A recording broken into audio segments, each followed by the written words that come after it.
"Sir, this section is reserved for premium passengers only." The flight attendant's voice was sharp, crisp enough to slice through the ambient hum of the cabin like a razor through silk. Heads turned, some with curiosity, others with judgment. All eyes landed on the man in seat 2A. He didn't match the first-class mold. Faded jeans, a navy hoodie, worn sneakers, no gold watch, no designer luggage, just a scuffed leather briefcase resting by his polished shoes, old but lovingly maintained. He sat with quiet dignity, his hands calmly folded, his gaze steady. No flash, no fuss. Precisely the kind of man people overlook. And that's exactly why no one saw it coming. Tina Reynolds, mid-40s, was the type who took her uniform seriously. Lipstick sharp, hair pinned flawlessly. Authority radiated from her like heat off sun-baked asphalt. She tapped her airline-issued tablet with theatrical impatience, her brows arching in practiced disdain. "Sir, did you hear me?" she repeated, louder now. The man lifted his eyes slowly, unbothered, unshaken. His voice was soft but unmistakably clear. "Jackson Ward, first class, seat 1A." He extended a boarding pass without fanfare. Tina barely glanced at it before her eyes narrowed. Her instincts, sharpened by years of service, told her something wasn't adding up. "That must be a mistake. I'll need to see your ID." Already phones were discreetly or not so discreetly raised. A passenger in 2C hit the record button. Another began live streaming. In the galley, a younger flight attendant, Emily Carson, leaned out, whispering too loudly, "What's going on?" Tina replied without turning, "This gentleman's confused about where he belongs." Her words, laced with amusement, floated across the cabin like poison smoke. Still, Jackson didn't budge. He didn't explain. Didn't plead. Instead, he opened his briefcase with the calm precision of someone used to being underestimated. From it, he placed a platinum card on the tray table. Atlantic Airways Elite. 340,000 miles flown. Verified status, paid first-class ticket. But none of it mattered. Not here. Not now. Not to them. In the next 40 minutes, what began as a subtle humiliation would unravel into a public spectacle, one that would leave this flight forever etched into airline history. Because the man in 1A wasn't just a passenger. He was one of the people who quietly owned a significant piece of the airline, and they were trying to eject him from his own sky. Tina folded her arms. Her voice remained composed but condescending. "Your ticket says first class, but our system says otherwise." She said it like a trap closing. Jackson inhaled once, deeply. He didn't argue. Instead, he unlocked his phone and calmly displayed his mobile ticket. Booked 3 weeks prior, first class, confirmed. Emily stepped in now, her arms tucked behind her back, face sweet but condescending. "Sir," she said, with a patient smile reserved for children or liars. "Sometimes people think they booked first class, but it's actually coach. Happens more often than you'd think." Across the aisle, a man in a tailored navy suit chuckled quietly, not bothering to look up. "Maybe just take your real seat, buddy." Jackson said nothing. He simply placed his phone on the tray table, boarding pass facing up. His silence wasn't empty. It was deliberate. A fortress. Tina tapped her tablet again, harder this time, her frustration sharpening. "Mr. Ward, our records show an economy ticket. You'll need to collect your things." Jackson didn't flinch. Instead, he reached back into his briefcase and retrieved a second ID, this one embossed with the Atlantic Airways crest. Platinum Elite. 6 consecutive years. Verified. Tina barely glanced. "You can buy those online now." "Doesn't prove anything," she muttered. Then, turning to Emily, "Let's call the captain." The air was beginning to change. Something intangible had shifted, like static before a storm.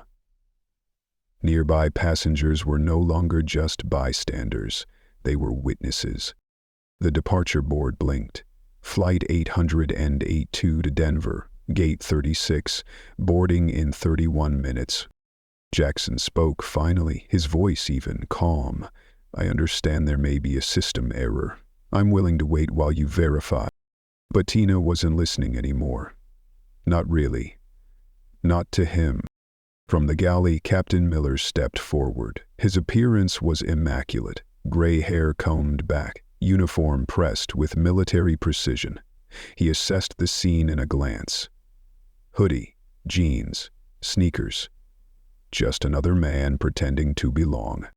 Sir, he said coldly, this seat is not assigned to you. Please comply so we can avoid a delay. Jackson didn't raise his voice. He didn't plead. He simply said, I've shown my pass, my ID, and my status. I'm not the one causing the delay. The captain didn't check the documents, didn't ask. Security will escort you shortly if you don't comply. Then he turned back toward the cockpit. A ripple moved through the cabin, one of unease. Not outrage, not yet, just that uncomfortable sense that something wasn't right. Even those who hadn't paid attention before were now shifting in their seats. Jackson picked up his phone, tapped record. For the record, he said quietly, I'm being asked to vacate a paid first-class seat despite presenting valid documentation. This is Flight 882, Gate 36, 2:41 p.m. Tina stepped back and radioed the front. We have a disruptive passenger, possible fraud.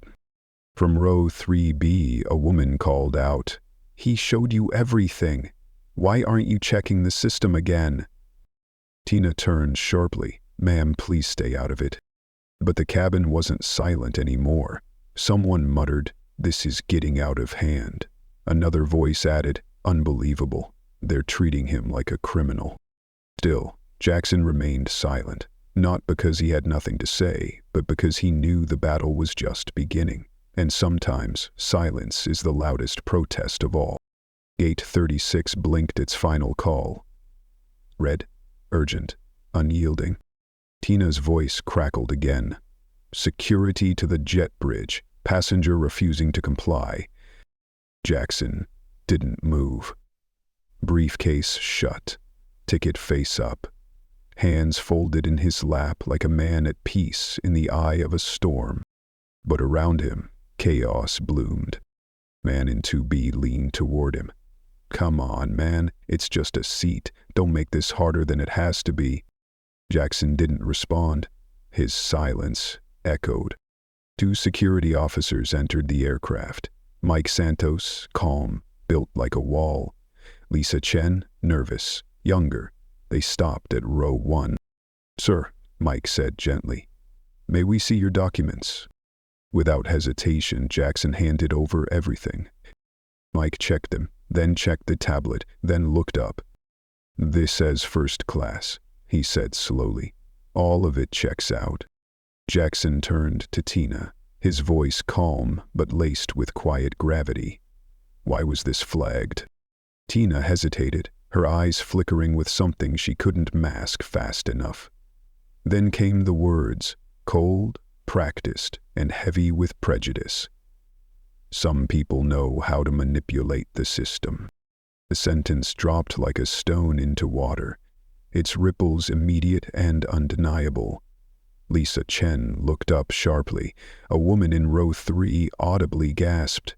Another passenger whispered, Did she really just say that? Phones, already raised, went higher. Streams picked up speed. Comments exploded across screens. The hashtag passenger profile began to surge. Santos, trying to stay neutral, cleared his throat. Mr. Ward, would you mind stepping off for a moment? We'll verify everything with the gate agent. Jackson nodded once, not out of submission, but out of patience, the kind that comes after 100 similar slights. He rose with measured grace, adjusting his jacket like a man who'd been wearing armor his whole life. As he walked past Tina, She averted her gaze. But Row 3B's phone didn't miss a beat. It caught every second. Outside, passengers pressed against the terminal windows, some filming, others murmuring. On the screen above them, the update blinked. Flight 882, delayed 17 minutes.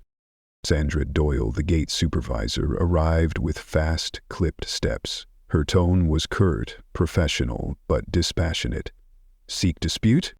"Potential issue with records," Santos replied, handing over Jackson's documents. She skimmed the information. Cool, efficient, unmoved. "Mr. Ward, everything looks correct. However, due to the disruption on board, we'll need to reassign you to coach or place you on a later flight." Jackson's expression didn't change. His voice didn't rise. "What disruption?" he asked plainly. "I was sitting in my assigned seat." Sandra stiffened. "You challenged crew instruction. That's considered disruptive." Her voice carried. It had weight. But so did the truth, and the phones caught it all.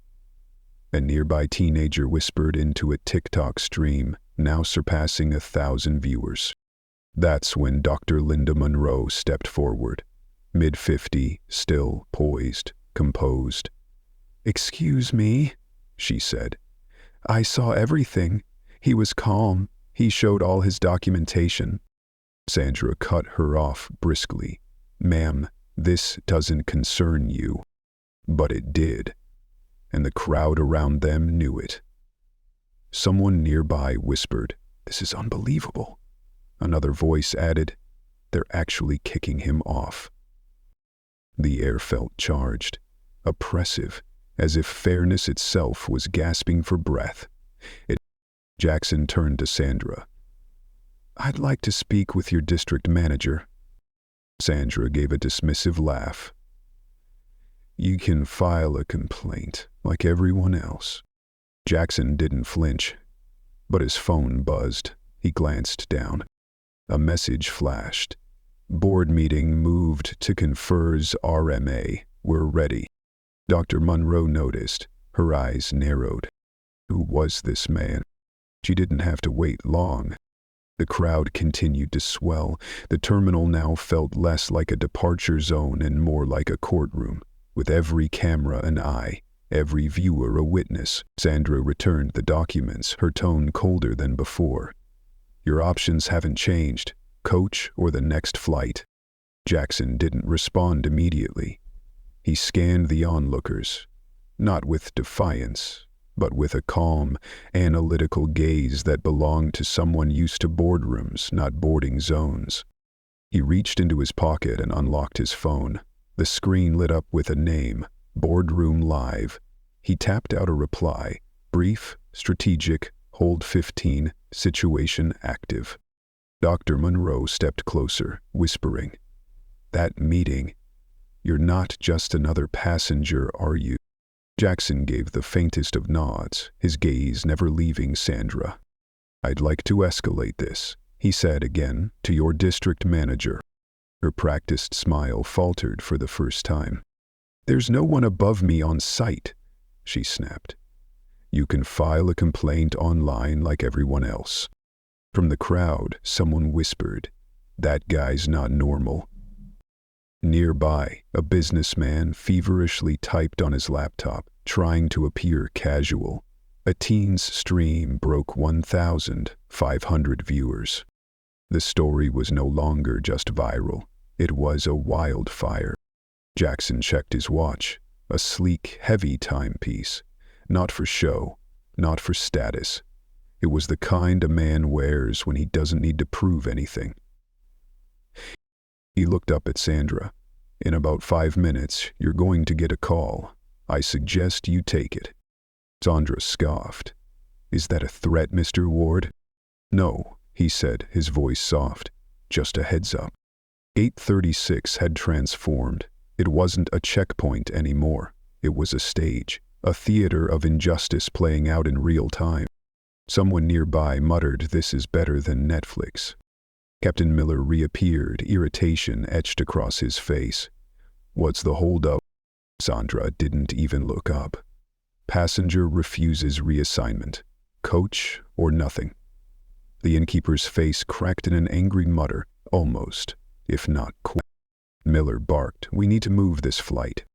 Linda stepped forward again. "Captain, with all due respect." He showed valid credentials. "You never checked them yourself." Miller waved her off. "We're not obligated to." Jackson's phone buzzed again, a single line of text. Media picked up the feed. Stock hit. The businessman in the corner froze. "Wait. What stock?" he muttered, fingers scrolling frantically. Then he stopped. His eyes widened. "Oh my God."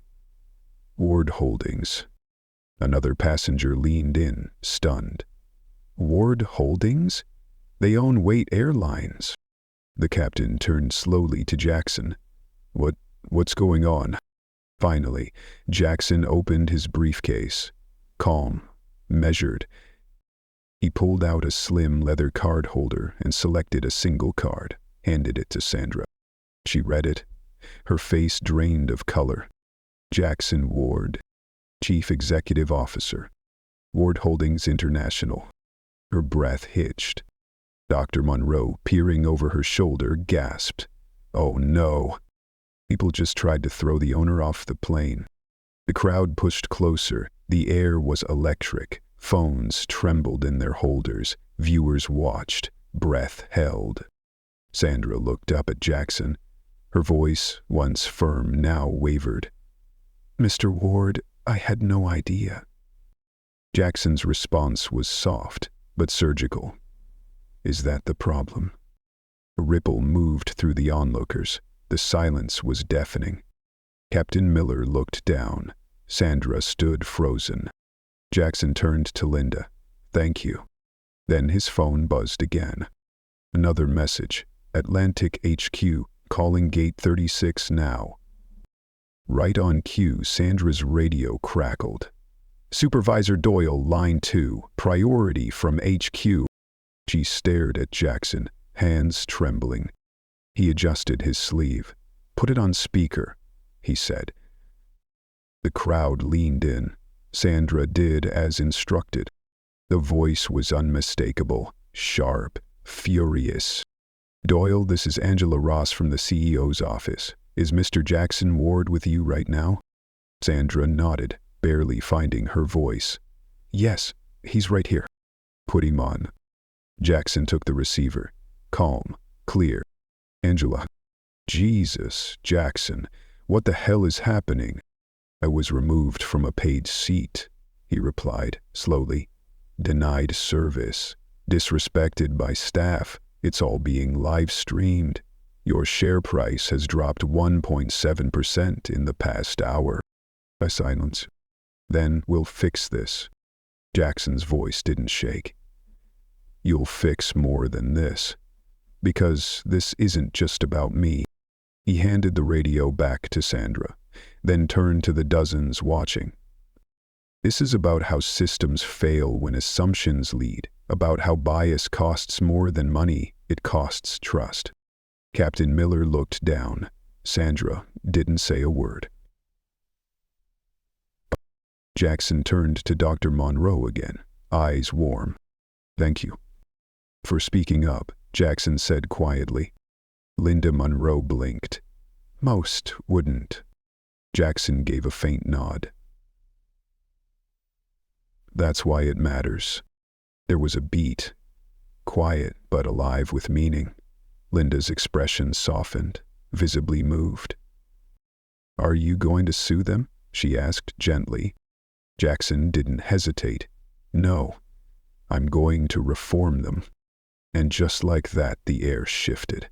What had begun as humiliation became transformation.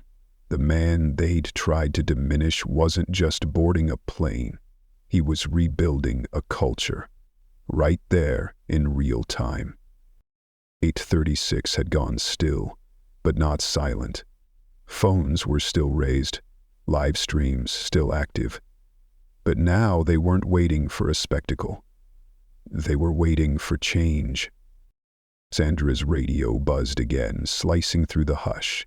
"Supervisor Doyle, Priority 1 from headquarters, line 2.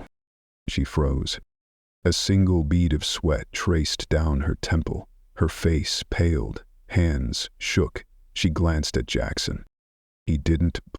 Instead, he calmly adjusted his cuffs and said, "Put it on speaker."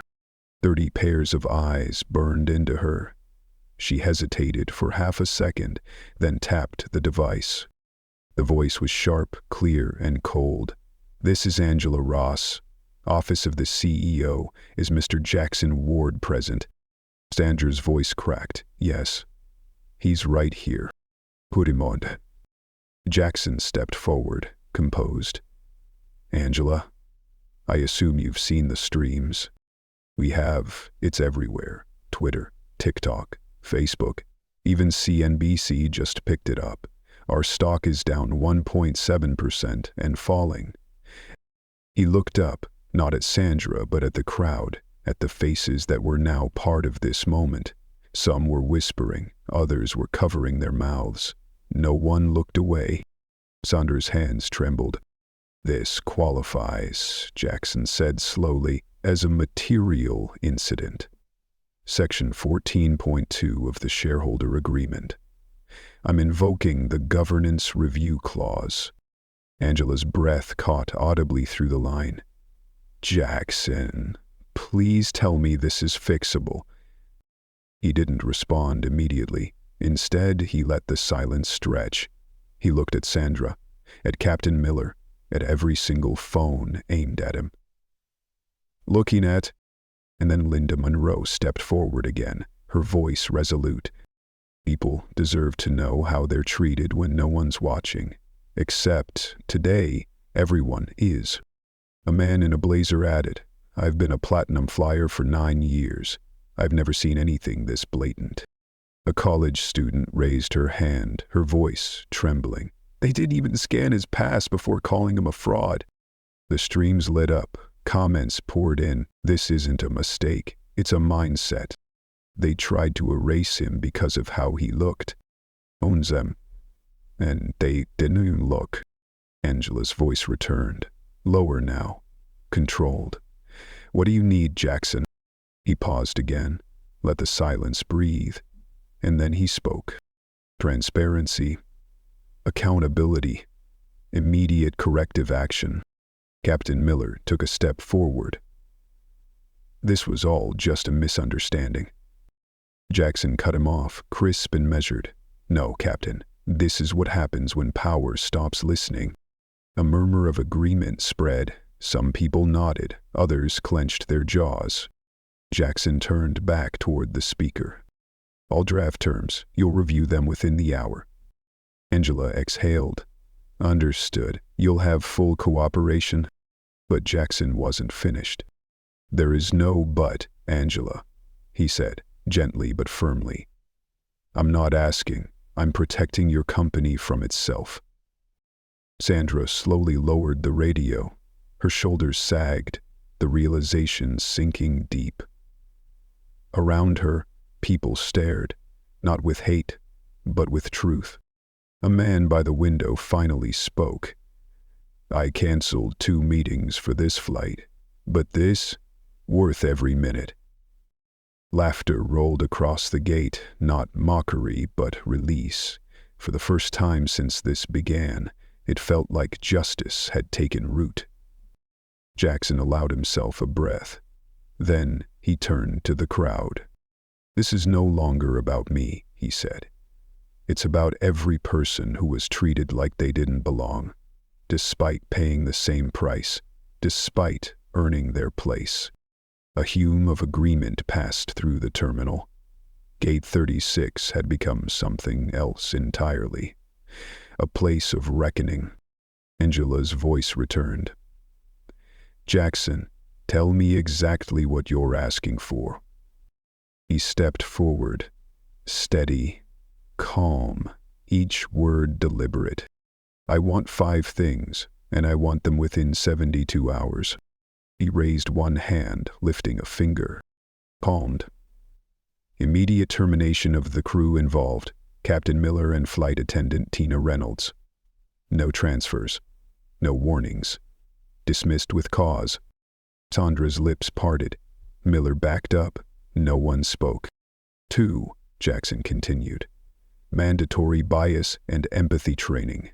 8 hours minimum for all customer-facing staff. First rollout in 30 days. A second finger lifted. 3. A third-party anonymous reporting system for all discrimination incidents, accessible to passengers and employees alike. Angela's voice wavered slightly. We can implement that. 4. A $500,000 0-cents internal reform fund, dedicated to diversity, equity, and inclusion, managed independently. He paused. The weight of it settled over the crowd. And 5, he said, executive bonuses must be tied to measurable improvements in passenger equity. Angela hesitated. You mean compensation? I mean 20% of all executive bonuses, Jackson said, voice tightening, publicly reported, assessed quarterly, no equity, no reward. There was a beat, then someone near the back breathed, yes. Another murmured, that's how you change a system. Angela's voice returned, quieter now. This is substantial. We'll need legal. I've already spoken with counsel, Jackson replied. The alternative is a shareholder revolt. Your board knows what's at stake. The silence that followed was heavy, but not with fear, with clarity. Sandra stared at the floor. Miller looked like the wind had been knocked from him. Angela finally said, all 5 conditions, agreed, full cooperation, full authority. There was no applause, not yet. Jackson nodded once. This isn't revenge, he said. It's repair. He turned to the crowd again. For the people who never got their voices heard. For the passengers who were judged before they even sat down. He looked at Sandra, at Miller, at every recording phone now held steady like torches in the dark. And then at Linda Monroe, still standing, still watching. This isn't about punishing people, Jackson said. It's about fixing what made them think they had the right.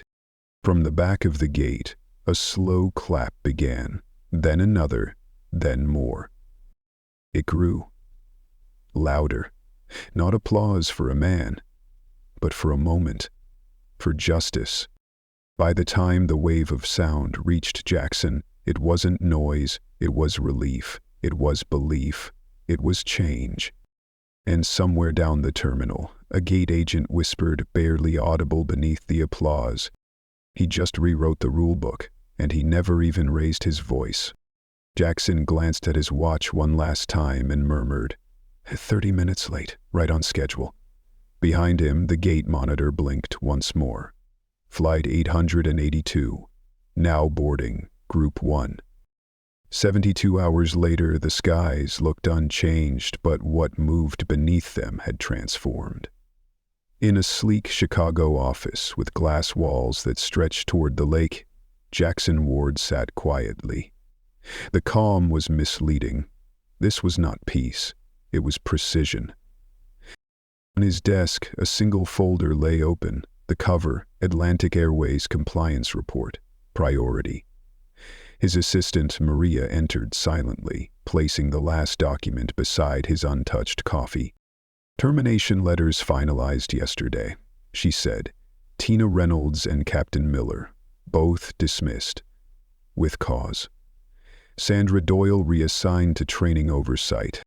Jackson didn't smile, but he nodded once. Precisely. The way one might nod at a line crossed cleanly. Maria continued.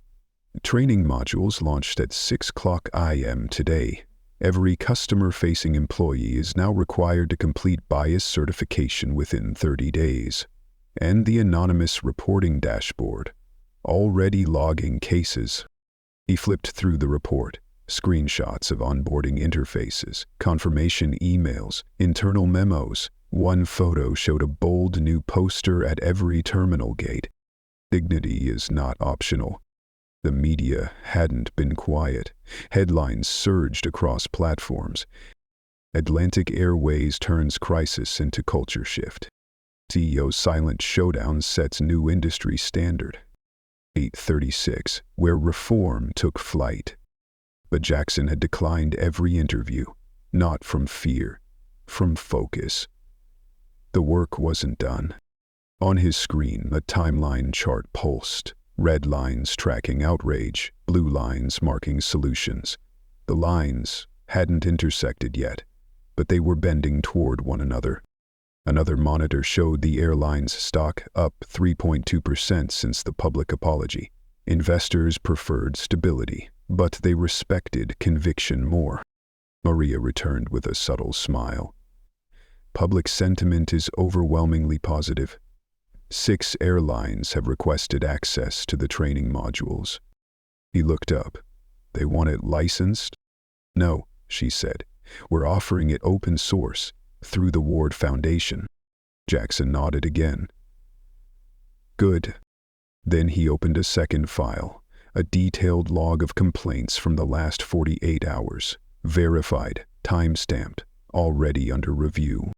This was reform. Not a speech, not a slogan, a system.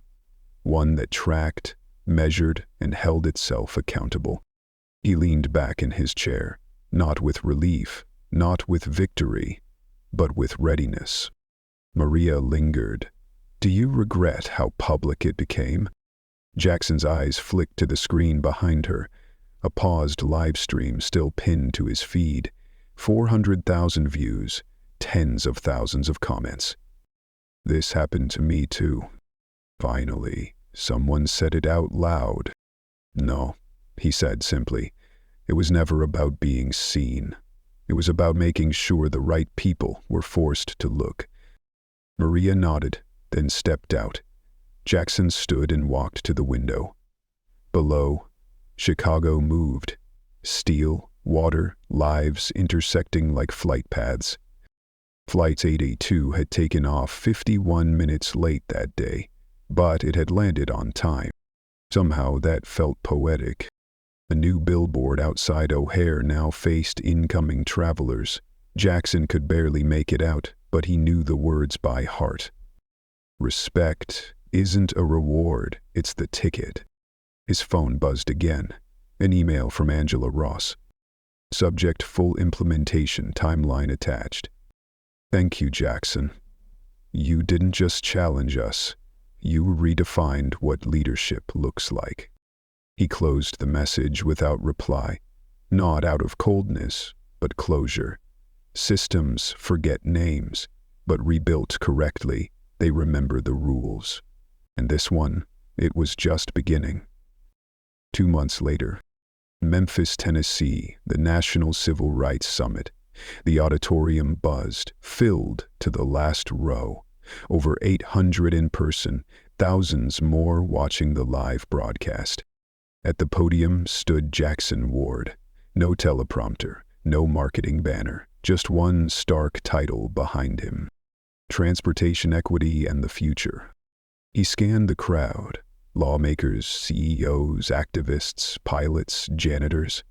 Every face a chapter in a larger story, and all of them waiting for his. When people say change moves slowly, he began, they usually mean it's someone else's job. A ripple of agreement passed through the room. Not a sound, just the subtle energy of a shared truth. He clicked to the first slide, a graph showing a 68% drop in reported discrimination across major airlines in just 8 weeks. This didn't happen through statements, he said. It happened through structure. Another click. Images now, staff in training, new signage at terminals, passengers boarding without hesitation, without side eyes. This is what it looks like when we choose courage over comfort. From the side aisle, a figure stood. It was Tina Reynolds. No uniform, no lipstick, just black, plain, honest. Jackson paused as the murmurs spread. Tina raised the mic. I was the flight attendant on Flight 882, she began. I didn't just misjudge a man, I misjudged my responsibility. Her voice didn't shake, but her eyes did. I lost my job, and I deserved to, but I gained a mirror I didn't know I needed. I now train airline staff on how not to become me. No one clapped, they stood. Not for who she had been, but for who she chose to become. Jackson nodded once, then clicked to the final slide. A photo, a handwritten letter, corners folded. He read it aloud. Mr. Ward, I watched your live stream from my dorm room. 2 years ago, I was removed from a train because of how I looked. I didn't speak up. I didn't know how. After seeing you, I filed a report. I went public. We're building a database of travel bias cases now. I'm naming it Gate 36. Leela Hampton, age 21, Boston. Silence fell. Not empty silence, sacred. This, Jackson said softly, is how far one moment can reach. If we document it, share it, use it. He looked to the camera lens. To anyone watching this from a seat too small in a system too tight, just know, your story doesn't have to stay silent. He paused, then added with gravity, change doesn't require fury, it requires follow-through. The final slide blinked to life. A live dashboard tracking implementation across 6 major transportation companies, each adapting the Atlantic model. In one corner, a quiet banner flashed, inspired by Gate 36. The applause didn't explode.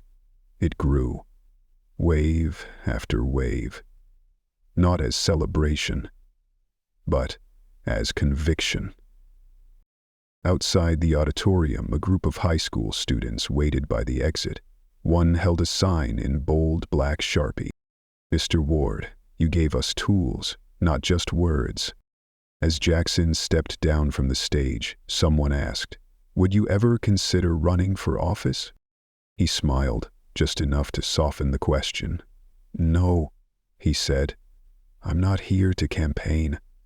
I'm here to build instructions for systems that shouldn't need heroes.